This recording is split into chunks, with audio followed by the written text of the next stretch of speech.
Hello, today I'm going to be giving another quick update on my graph problem solver. Right here, as you can see, you can choose the file you want to upload, and I am going to choose this graph CSV file. The graph CSV file is basically going to contain information regarding what nodes are connecting to what other nodes.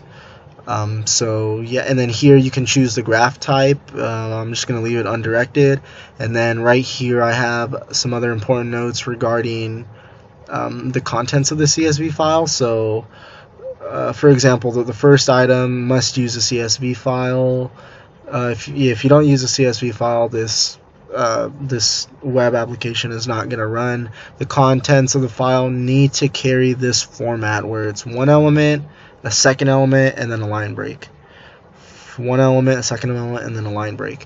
And then the values of the nodes have to be integers. So if you input a node that has a value of a or something that's not an integer, then it is not going to run correctly. So here I'm just going to hit upload. As you can see, a graph is generated. It tells you right here that we chose undirected. And then right here it shows you all the different centralities for a given node.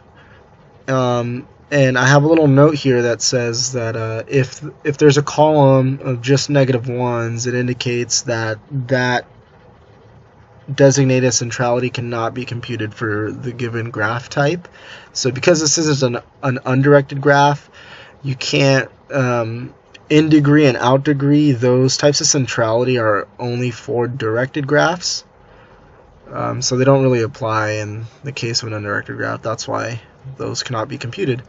So so I'll just show you real quick. So if I change this to directed, you see the nice arrows there, and then of course you will see the in degree and the out degree for each of the nodes.